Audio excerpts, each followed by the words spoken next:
पूजा करते समय लौंग का चटकना क्या देता है संकेत? क्या आप भी पूजा करते समय लौंग की आहुति देते हैं? यदि देते हैं तो उसमें जब आप लौंग की आहुति देते हैं तो लौंग चटर चटर की आवाज़ करती है, तो इसका क्या मतलब होता है? भगवान आपको क्या संकेत देना चाहते हैं? इस अर्थ को ज़रूर समझना चाहिए, तभी आपको आपकी पूजा का पूर्ण फल मिलेगा। पूजा में लौंग का चटकना किसी वैज्ञानिक कारण से नहीं बल्कि धार्मिक और ज्योतिष मान्यताओं पर आधारित है, जिसमें इसे सकारात्मक ऊर्जा, सुरक्षा और समृद्धि लाने वाला माना जाता है। लौंग को शुभ माना जाता है। इसकी तेज खुशबू नकारात्मक ऊर्जा को दूर करती है और माहौल को शुद्ध करती है। जलते समय लौंग के भीतर मौजूद नमी भाप बनकर निकलती है, जिससे चटकने की आवाज़ आती है। धार्मिक और ज्योतिष महत्व क्या कहलाता है? नकारात्मक ऊर्जा का होता है नाश। माना जाता है कि लौंग में शुद्धिकरण गुण होते हैं।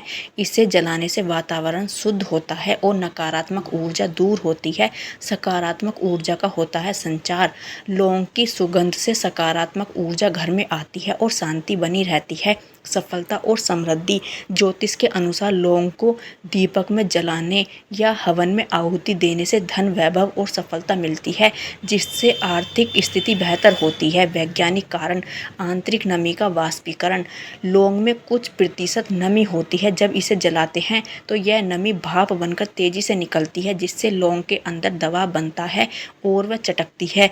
यह वही प्रक्रिया है जिससे कुछ अन्य सूखी जड़ी बूटियों का मसाला भी जलने पर आवाज़ करते हैं। इस प्रकार पूजा के दौरान लौंग का चटकना धार्मिक मान्यताओं के अनुसार शुभ माना जाता है, लेकिन वैज्ञानिक रूप से यह उसके भीतर की नमी के कारण होने वाला वाष्पीकरण है। अब जानते हैं इसका खास धार्मिक मान्यता क्या है।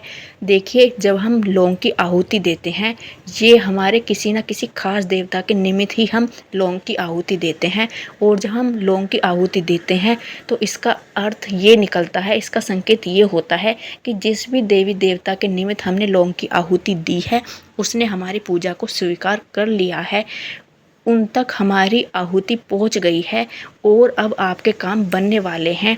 धीरे धीरे आपके कामों में सफलता मिलने लग जाएगी। जिस भी इष्ट के नाम से आपने लौंग की आहुति दी है, उसकी आपके ऊपर कृपा बनी हुई है और आपके सब काम बनने लगेंगे।